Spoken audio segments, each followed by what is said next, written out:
Ainda no texto de Mateus, capítulo 24, gostaria de fazer uma série de sermões sobre esse texto e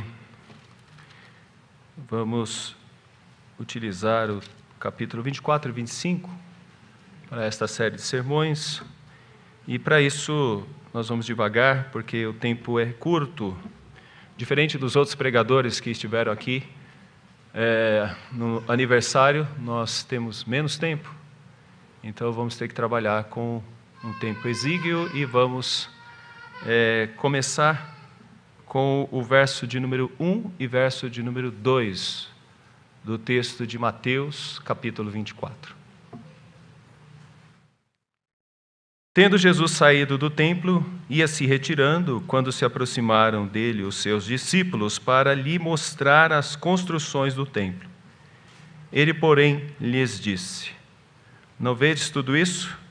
Em verdade vos digo que não ficará aqui pedra sobre pedra que não seja derribada. Senhor, nós te agradecemos por esta oportunidade que nos dá de te cultuar, de bendizer o teu nome, de te adorar. E pedimos a Tua direção sobre nós, sobre as nossas vidas, sobre os nossos corações, para aprender mais desse texto, para que assim o nosso culto continue, ó Pai, ao sair daqui, tendo, Senhor, a consciência do Teu querer para as nossas vidas. É a nossa oração, clamamos em nome do Teu Filho Jesus. Amém.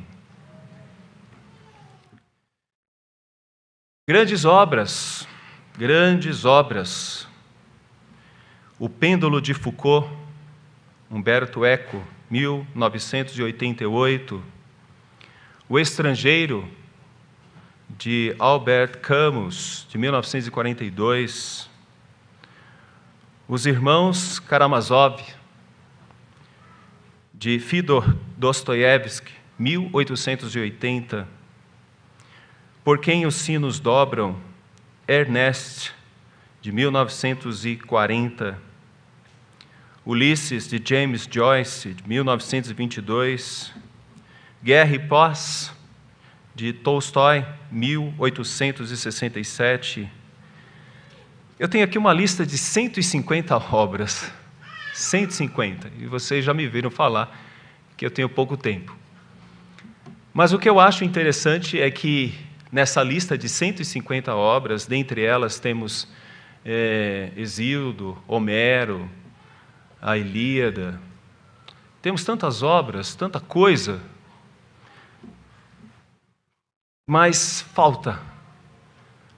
Em nenhum momento quem fez essa lista colocou o Evangelho de Mateus. Em nenhum momento nessa lista alguém colocou o Evangelho de Marcos. Em nenhum momento nessa lista alguém colocou o Evangelho de Lucas e nem o Evangelho de João. E eu fico maravilhado em perceber que nós temos a melhor e mais importante obra literária. No conjunto de 4 evangelhos, nós temos as melhores informações que um ser humano poderia receber a respeito de metafísica, a respeito de ética, a respeito de epistemologia, de lógica, do amor, do mal, do bem, de tudo. Mas não tem nessa lista o Evangelho de Mateus. E por não ter o Evangelho de Mateus, nós duvidamos se ela realmente está fazendo justiça. Porque, por certo, se tivéssemos uma classificação, nós colocaríamos os evangelhos. Por certo, na nossa classificação da melhor leitura que alguém poderia fazer, nós colocaríamos os evangelhos. Sabe por quê? Ele ressalta cada um deles de uma maneira particular. Cada um deles ressalta Jesus, Deus, homem Deus, que esteve aqui entre os homens, que viveu entre os homens. Se alguém quiser uma resposta a respeito de qualquer coisa, com certeza é aquele que fez todas as coisas que pode dar.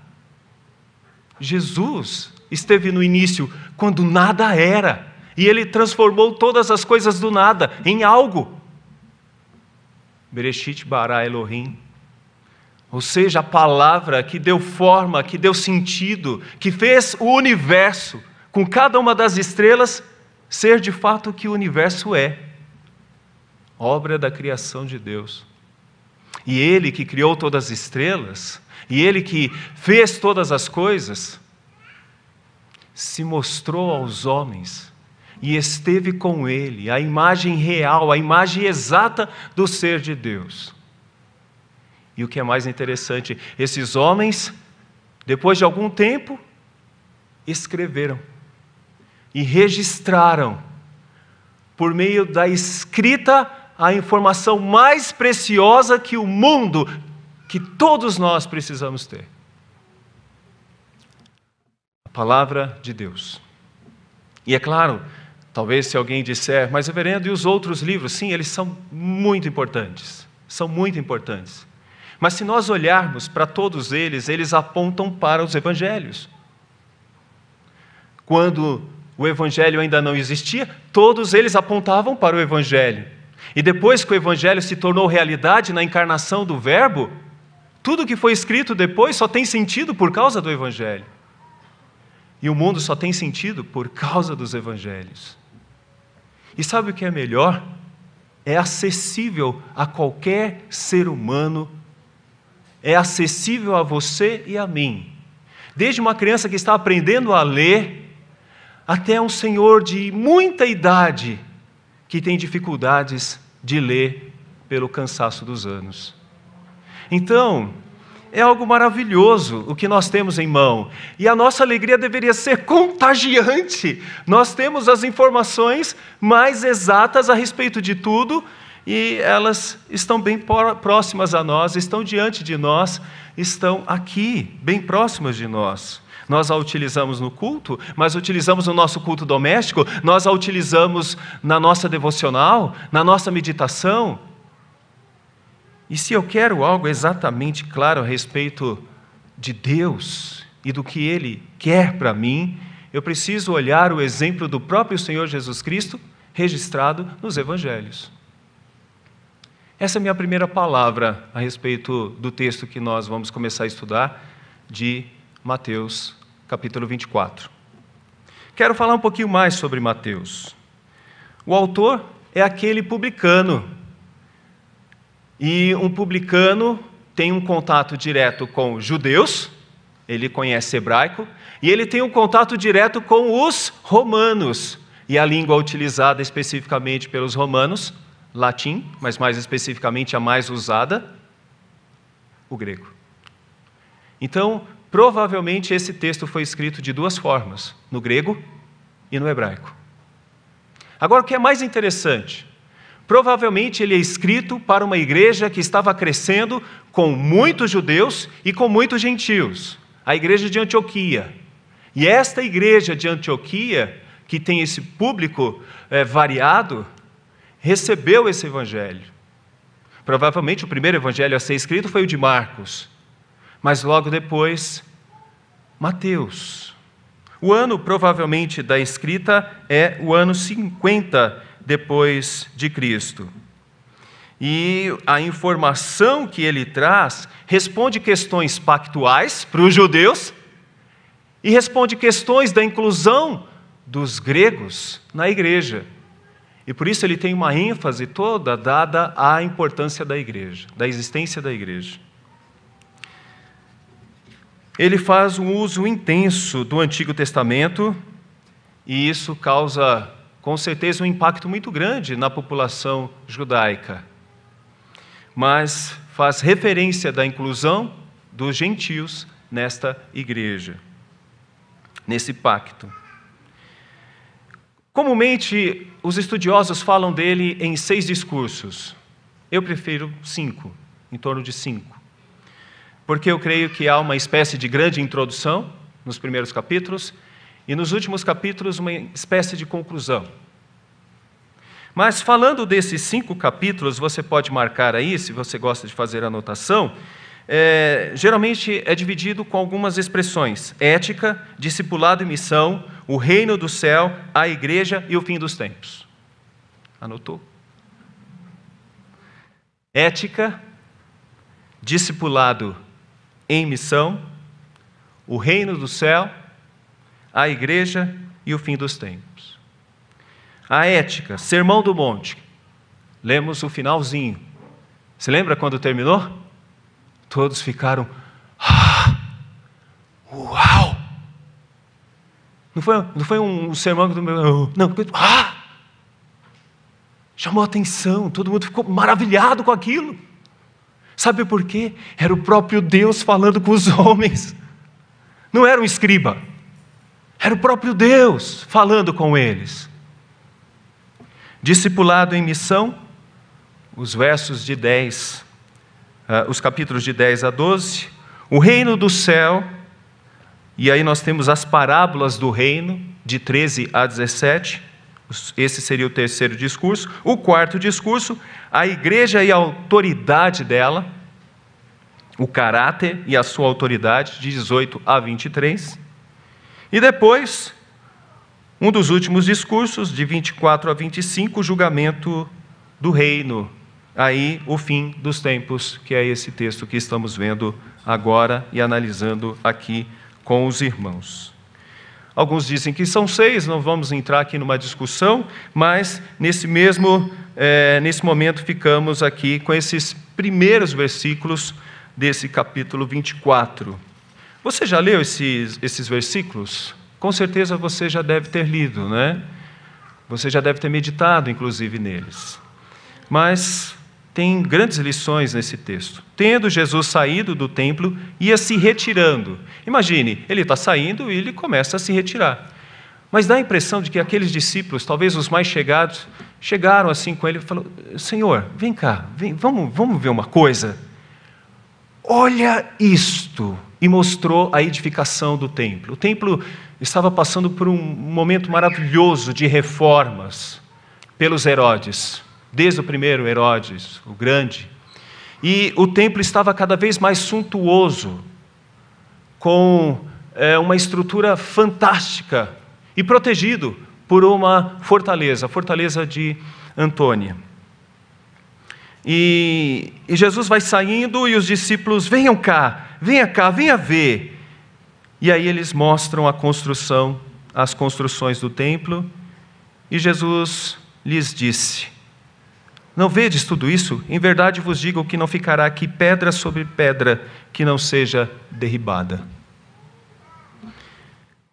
Por certo, os discípulos ficaram extremamente impactados com aquilo. Porque além de ser o templo do Senhor, era uma das maiores fortalezas que eles já tinham visto em vida. Suntuosidade, poder, força, magnitude. Vocês se lembram do World Trade Center?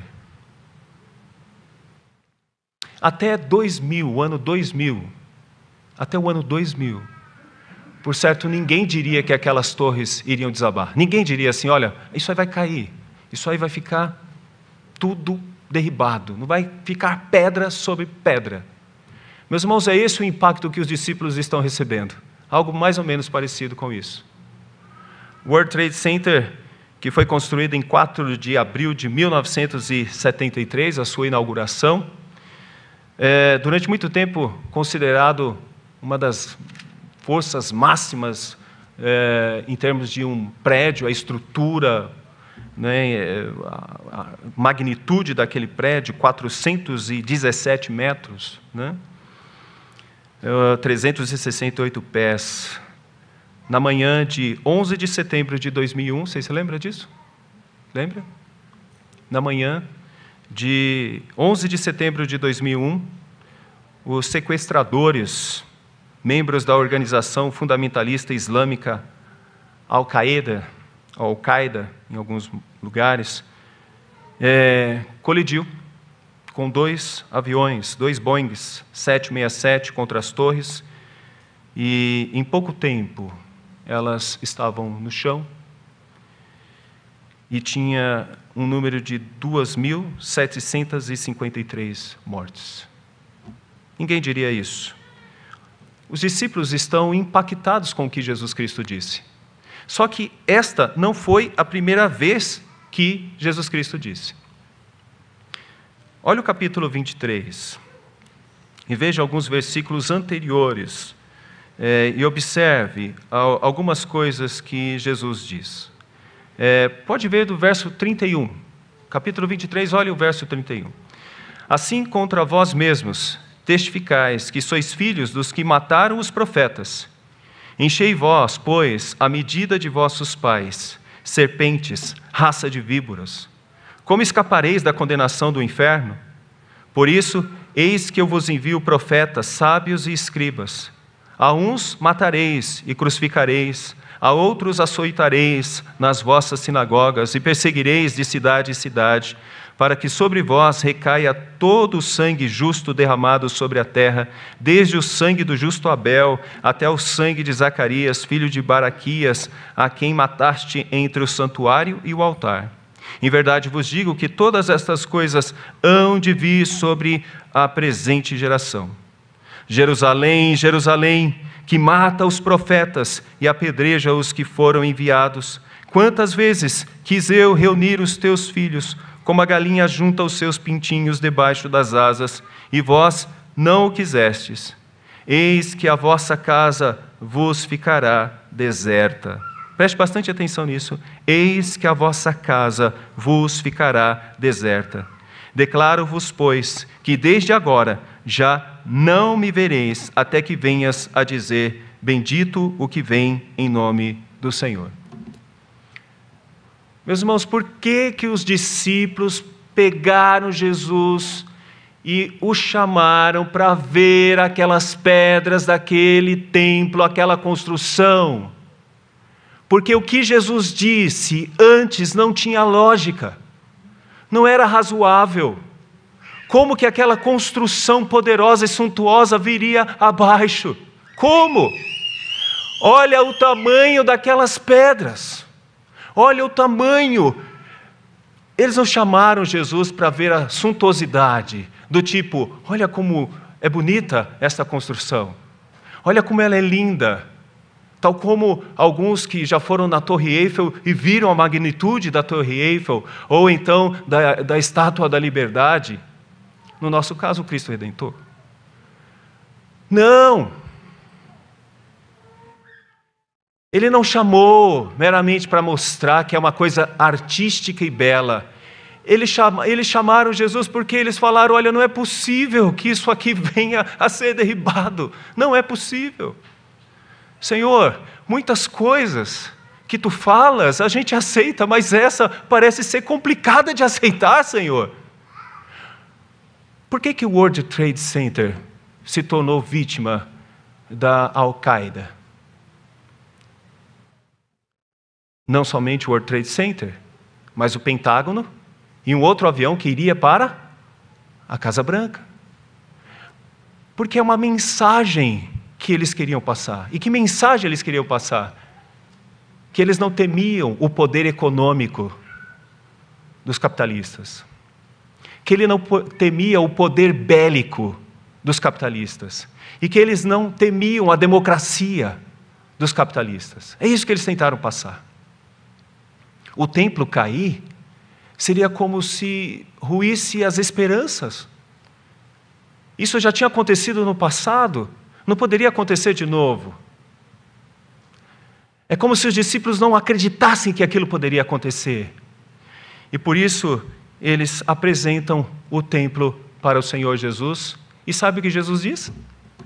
Não ficará pedra sobre pedra. De novo, ele ratifica o que ele acabara de dizer. E ele disse em outros textos também.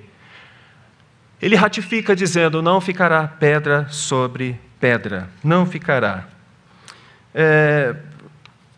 Seria algo impressionante para nós. O que seria algo impressionante para nós? Ver uma magnitude de um prédio desabando, quando a gente nunca imaginaria que esse prédio desabasse.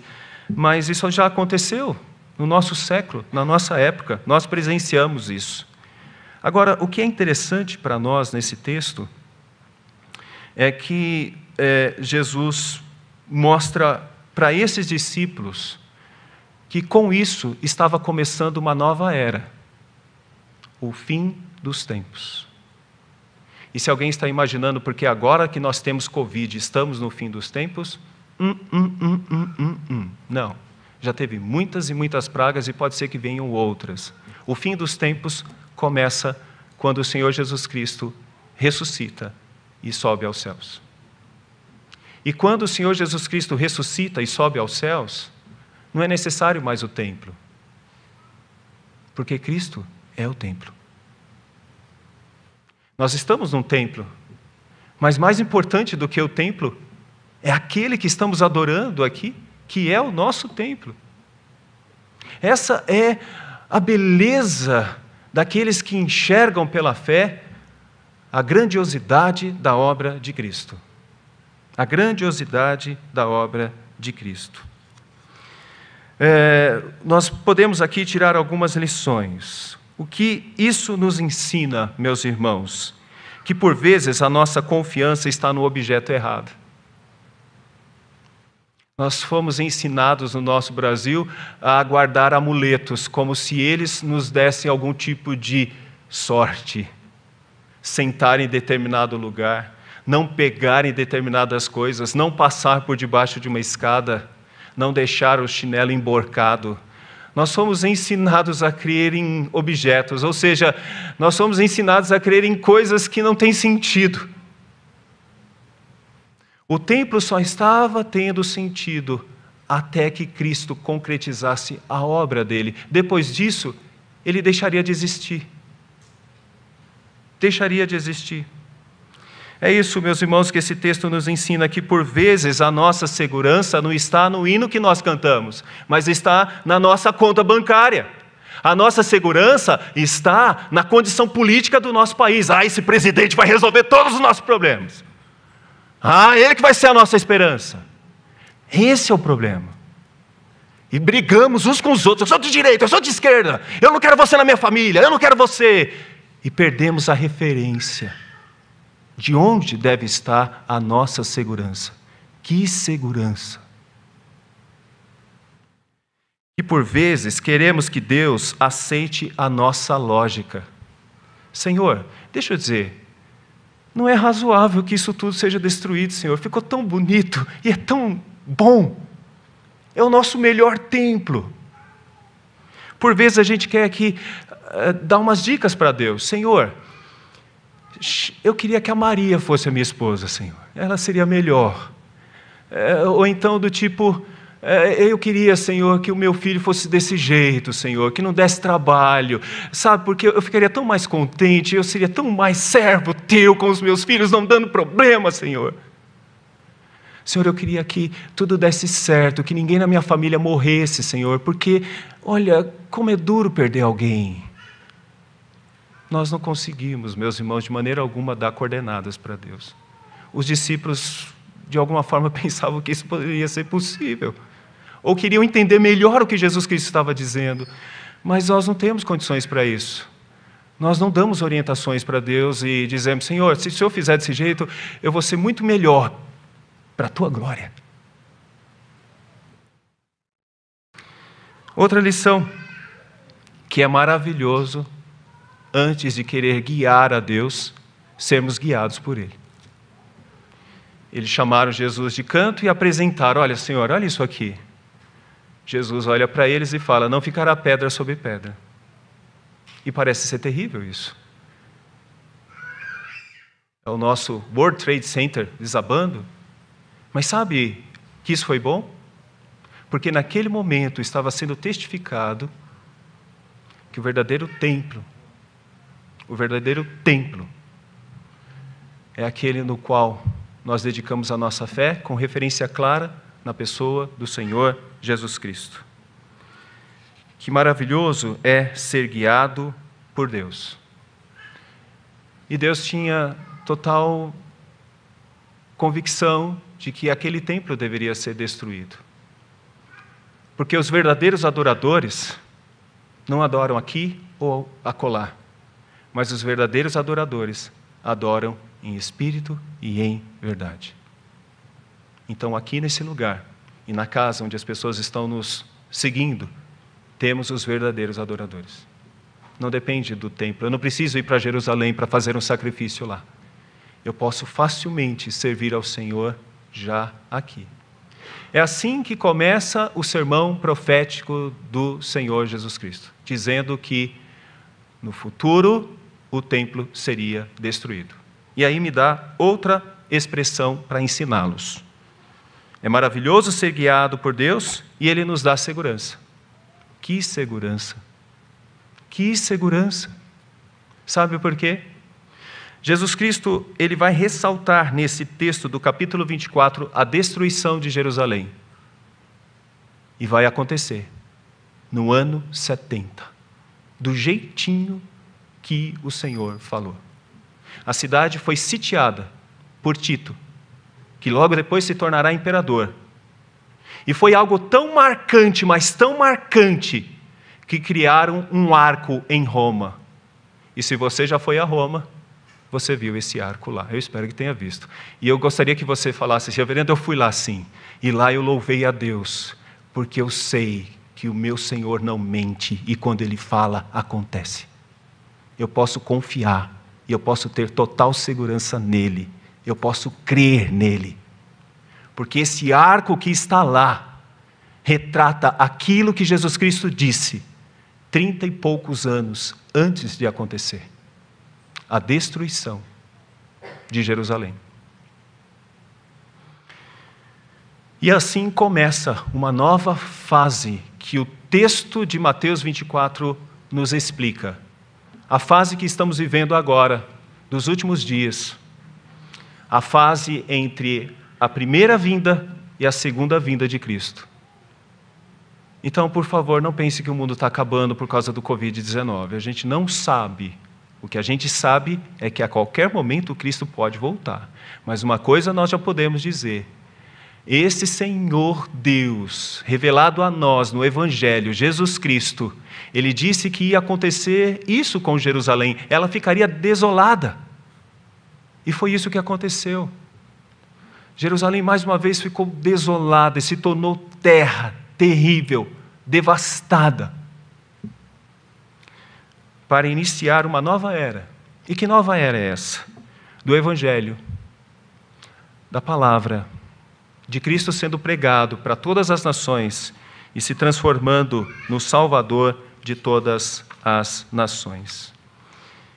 Ele é o nosso templo. Olha o que diz esse texto. O texto de João 2:20 diz assim: replicaram os judeus: em 46 anos foi edificado este santuário, e tu, em 3 dias, o levantarás? Se lembram quando Jesus disse isso? Derrubem todo esse templo, em 3 dias ele será reerguido. Eu farei isso, ele será reerguido. Do que ele estava falando? Dele. 3 dias para ressuscitar em glória. Em glória. Ele é verdadeiro e ele fala a verdade. No ano 70, ela foi realmente destruída. Assim começa o sermão que é chamado de sermão escatológico. Escatós, últimas, lógico, estudo das últimas coisas. Vai começar assim a nossa interpretação de cada um desses versículos daqui por diante. Só posso ir até aqui. Trago algumas aplicações para encerrar a minha pregação. A primeira, que bênção a comunicação. Vocês perceberam que depois de Babel é uma loucura comunicação?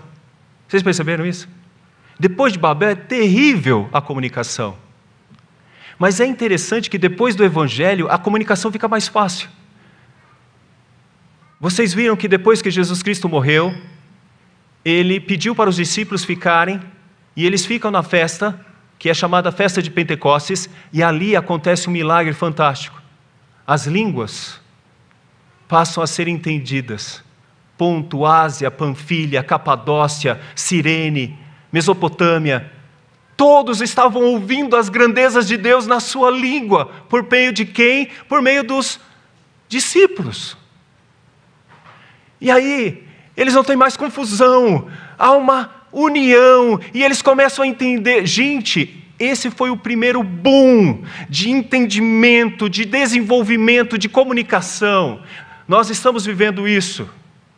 Você pega um sermão pregado por um pastor nos Estados Unidos, na língua dele, quando menos espera ele já está na tua língua, e você consegue ser edificado por aquele sermão. Você tem livros e mais livros de autores de outros países, e você é edificado por isso. Sabe por quê? Porque nós estamos vivendo um momento maravilhoso no qual o Evangelho chega a nós, tal como o Evangelho de Mateus chegou em vários e vários lugares.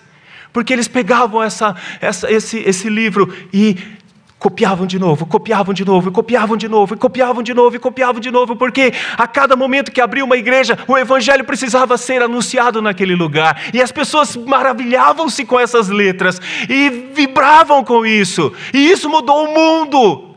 Por que os Evangelhos não estão nas melhores literaturas do mundo? Porque somente aqueles que são atingidos pelo poder do Espírito Santo vibram com o Evangelho.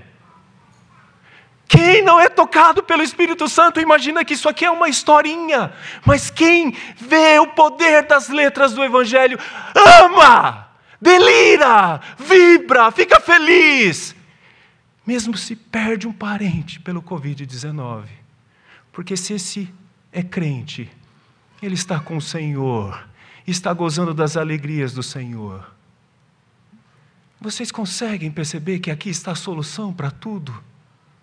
E deveríamos ficar felizes com essa comunicação que chegou até nós. Quantas vezes você leu o Evangelho e chorou? Quantas? Quantas vezes você chorou com Cristo falando para você? Falta isso para nós. Está faltando isso para nós. Nós lemos o Evangelho para ver teologia e para discutir, e discutir com alguém. E dar uma nota, mas não sentimos o poder do Evangelho em nós, no nosso coração, nos dando vida. Por isso que esses discípulos tiveram que escrever, não 1, mas 4, pela importância dele. Essa é a primeira aplicação. A segunda, quais são as pedras nas quais você coloca a sua esperança? Quais? Os discípulos estavam bem firmados naquelas pedras, lindas, aliás, bonitas demais. Mas quais são as pedras em que você coloca a sua esperança? O seu casamento está nas mãos de Deus, os seus filhos estão nas mãos de Deus, o seu trabalho está nas mãos de Deus. Onde você coloca a sua esperança? No casamento, nos filhos, no trabalho? Eu gostaria que você estivesse dizendo, eu coloco no Senhor, que promete e cumpre, que é o meu Senhor. Quantas vezes você quis, ou ainda quer, guiar a Deus? E dizer para Ele como deve ser? Do seu jeito. Quantas vezes, ao invés de ser o seu Senhor, você quer ser o Senhor dele? E mostrar a sua lógica para Ele? Quantas? E por fim, saia desse culto mais convicto do que nunca que sua segurança está em Jesus. Que segurança tenho em Jesus. Você consegue cantar isso? Que Deus te abençoe, te guarde, faça resplandecer a luz dele sobre você e que você possa entender que está tudo no controle daquele que é o Senhor e que nos dá a segurança para as nossas vidas. Vamos orar e buscar o nosso Deus para a Santa Ceia.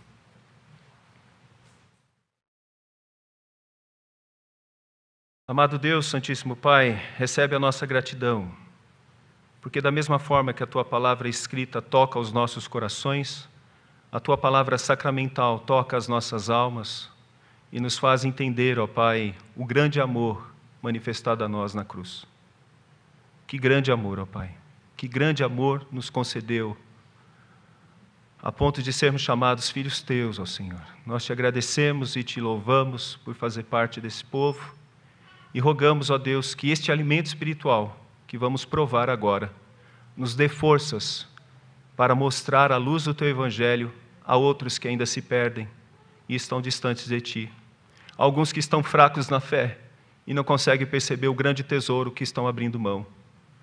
Ó Deus, nos alimente, ó Pai, com o sacramento da ceia, para que, fortalecidos, possamos Te honrar e Te servir com as nossas vidas. Rogamos-Te isso em nome do Teu Filho Jesus. Amém.